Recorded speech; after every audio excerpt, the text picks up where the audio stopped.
اللہ تعالیٰ کا بے انتہا فضل اور اس کی عظیم الشان عنایت ہم سب کے اوپر رہی کہ محض اسی کی مہربانی سے اور اسی کی عطا اور بخشش سے اللہ تعالیٰ نے عافیت کے ساتھ سلامتی کے ساتھ مکمل قرآن پاک پڑھنے کی سننے کی اللہ تعالیٰ نے ہم سب کو توفیق عطا فرمائی۔ انسان کے اوپر اللہ تعالیٰ کی بہت ساری نعمتیں ہوتی ہیں، ہمہ وقت اللہ کی نعمتیں انسان کے اوپر بارش کے خطرات سے زیادہ برستی رہتی ہیں۔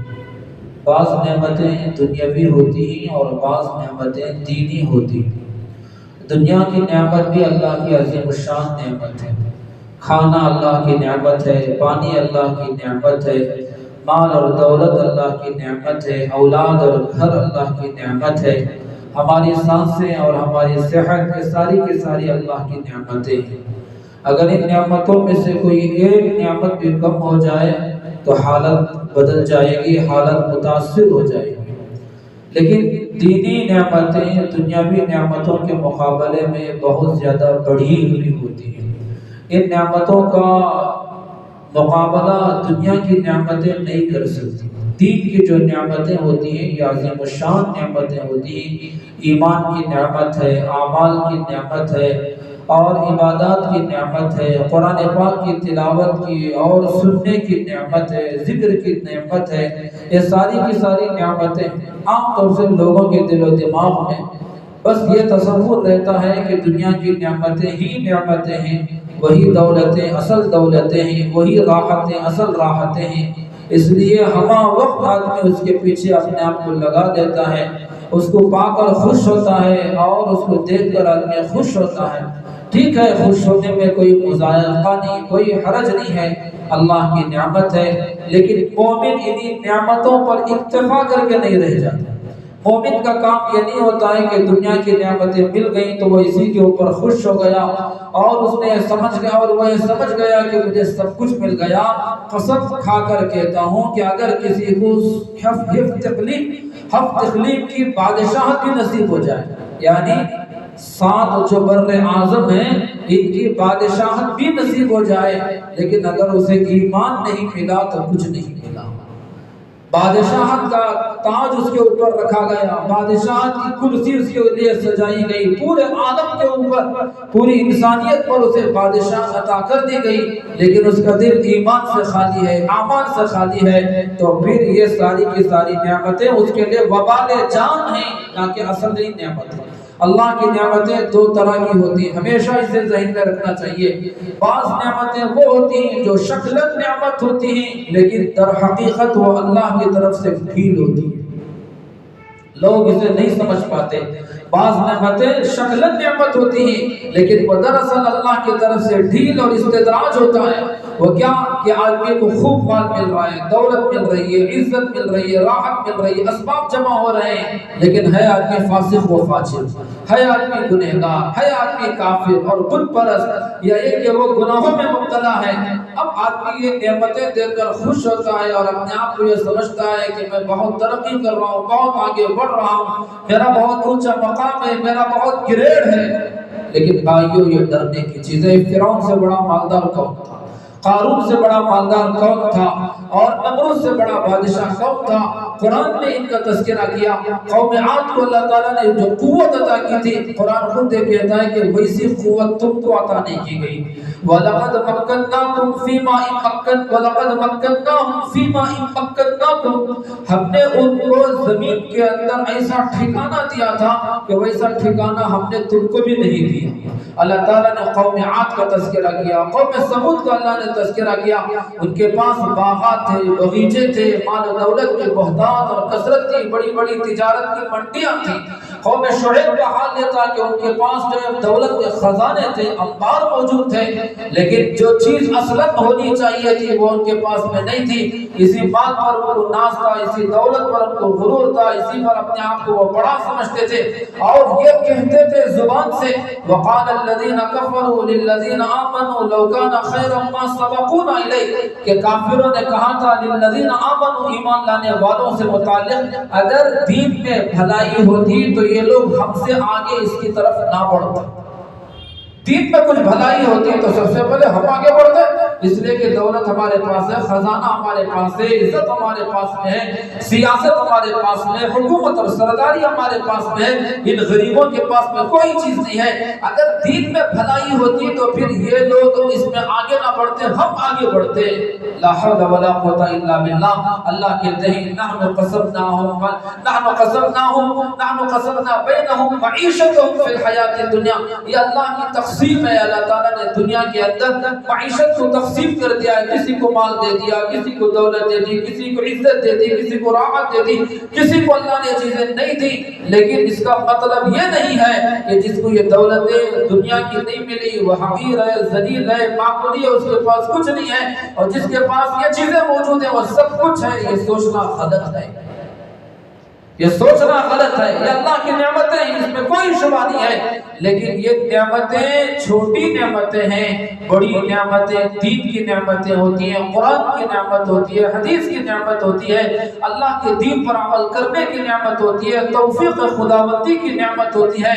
اور پھر دوسری بات یہ ہے کہ ان نعمتوں کے اندر اللہ کی طرف سے ڈھیل اور استدراج کی باتیں پائی جاتی ہے، یعنی جس طرح سے مچھلی کو پکڑنے کے لیے کھلایا جاتا ہے، کچھ گل میں لگا کر کھلایا جاتا ہے، پرندہ پکڑنا ہے، چاول بچھائے جاتے ہیں، اور اس کے بعد چہار طرف سے جال بچھا دی جاتی ہے۔ پرندے کو خبر نہیں ہوتی ہے، وہ صرف چاول کو دیکھتا ہے، جال کو وہ نہیں دیکھتا۔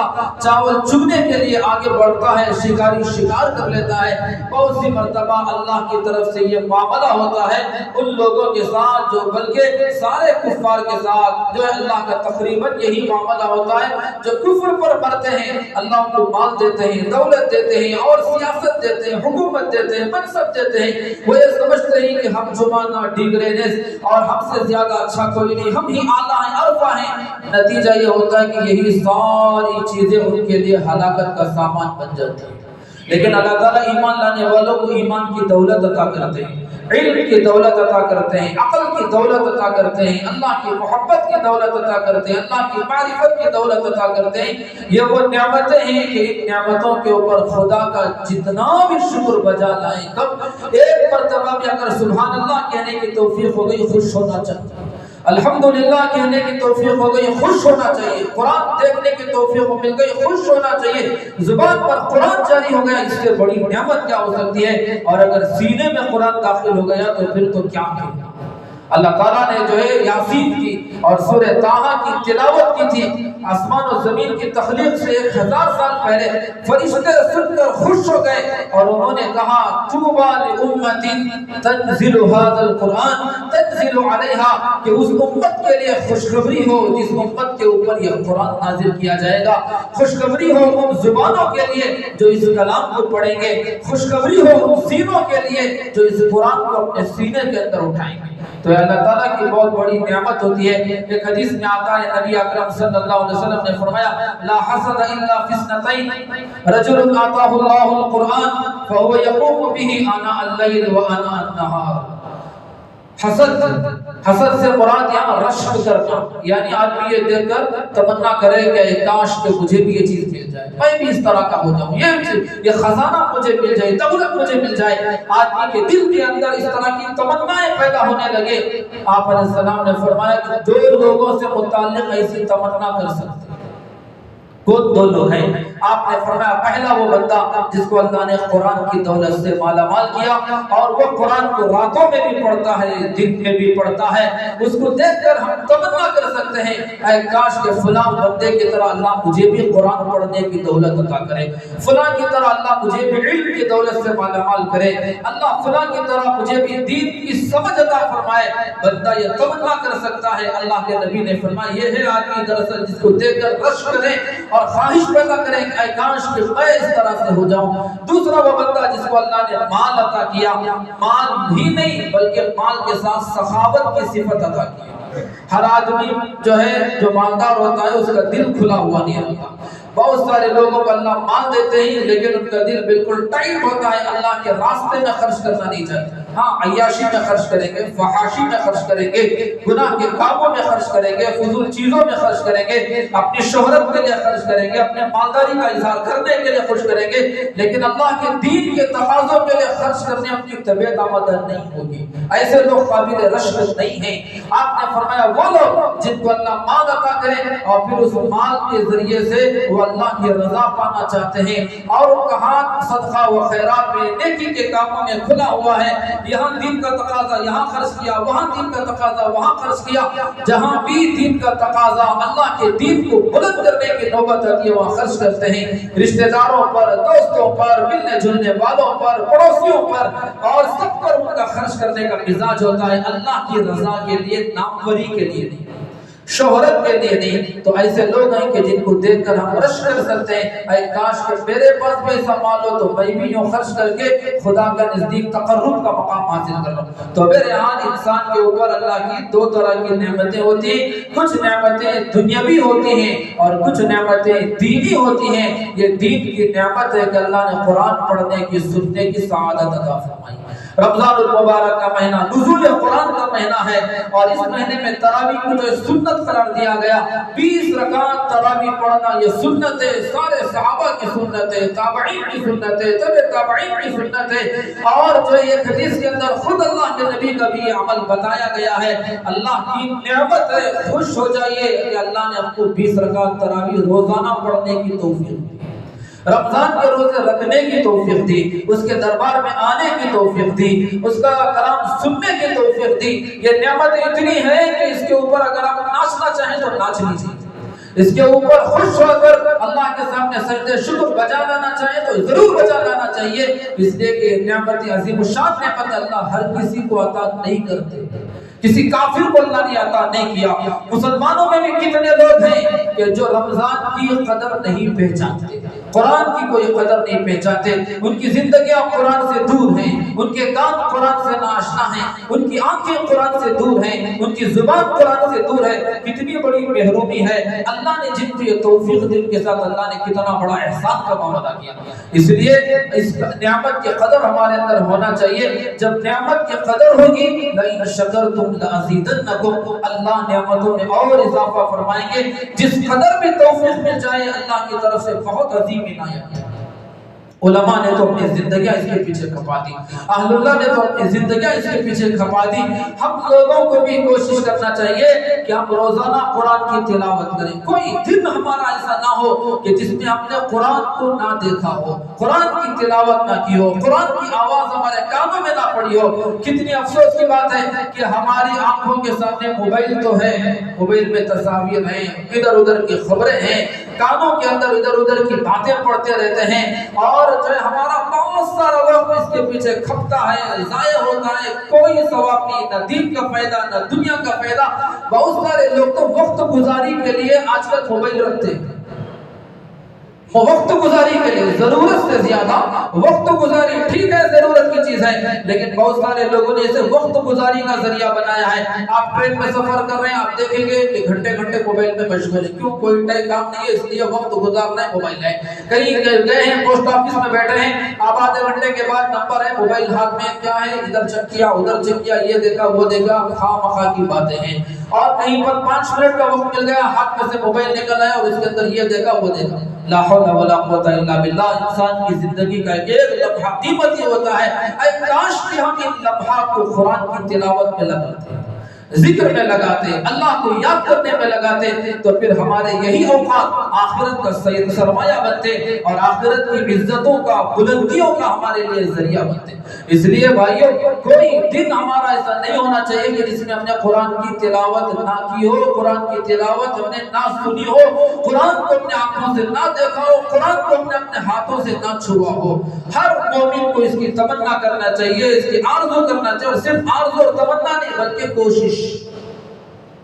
کتنے بوڑھے ہیں 60 سال کی عمر میں اسکرین ٹچ فون استعمال کرنا سیکھ رہے ہیں، لیکن ان کو قرآن پڑھنے نہیں آتا۔ اب ہاں شرم محسوس ہوتی ہے کہ قرآن نہیں پڑھنے آتا، کیسے کریں کیا کریں. ارے موبائل سیکھنے نہیں آتا تھا، چھوٹے سے بچے کو بلا کر سیکھتے ہو. 10 سال کا بچہ گھر میں ہے، 15 سال کا بچہ گھر میں ہے، اس کو پوچھتے ہو بیٹا یہ کیا ہے، کیسے کرنا ہے، فون کیسا لگانا ہوتا ہے، واٹس ایپ کیا بنا ہوتی ہے، یوٹیوب کیا بنا ہوتی ہے، فلاں کا کچھ سننا ہے تو کیا کرنا ہوتا ہے، اور فلاں چیز دیکھنی ہوتی ہے تو کہاں جانا پڑتا ہے، کیا کرنا ہوتا ہے. یہاں شرم نہیں آتی، قرآن پڑھنے شرم آتی. کتنی افسوس کی بات ہے، ایک آدمی کار لیتا ہے 50 سال کی عمر میں.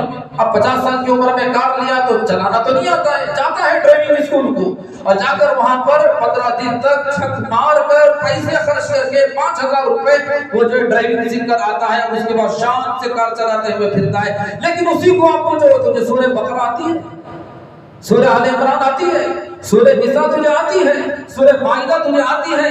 نماز میں جو تو سورتیں پڑھتا ہے وہ سورتیں تو صحیح تلاوت کرتا ہے، ٹریفک کے رولز سے تو واقف ہو رہا ہے، کار میں کلچ کہاں دبانا ہے، گیئر کہاں دبانا ہے، اور بریک کہاں یہ کرنا ہے، ہینڈل کیسے پھرانا ہے، یہ تو سیکھ رہا ہے. لیکن سورہ فاتحہ کیسے پڑھنا ہے خدا کے سامنے سیکھا. علم نشرہ کیسے پڑھنا ہے، علم تر کیسے پڑھنا ہے، اور سبح اسم کیسے پڑھنا ہے سیکھا.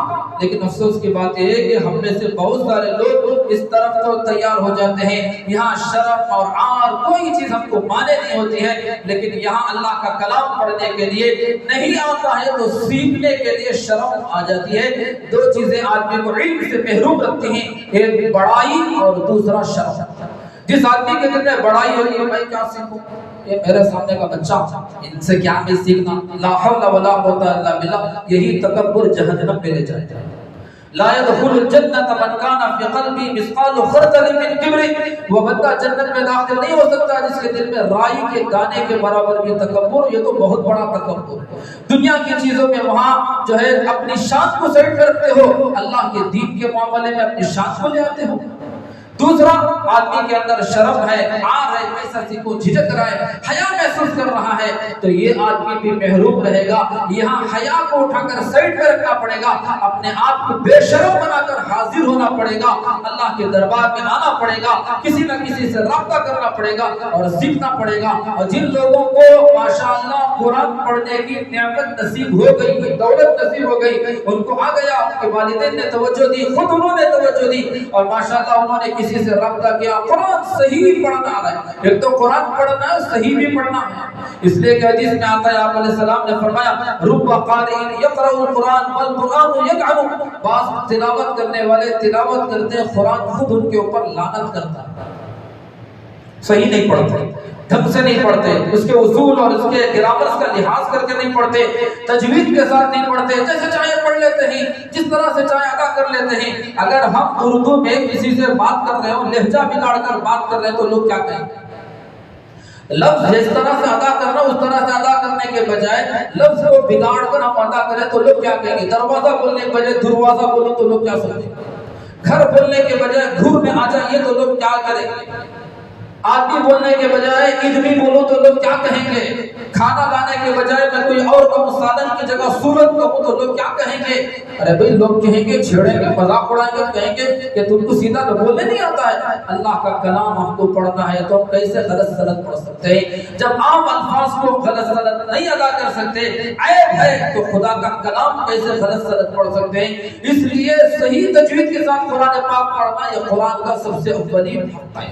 قرآن پر ایمان ہو، قرآن کی ایک ایک بات کے اوپر ایمان ہو، قرآن کی حقانیت پر یقین ہو، صداقت پر یقین ہو، قرآن کی عظمت کے قائل ہو، قرآن سے محبت ہو، قرآن سے ہمارا رشتہ گہرا سے گہرا ہو. کوئی دن ایسا نہ ہو کہ جس میں ہم نے اللہ کے کلام کو نہ پڑھا ہو نہ سنا ہو. تو بہرحال یہ موقع ایسا ہے کہ بندہ اس موقع پر عزم کرنا چاہیے.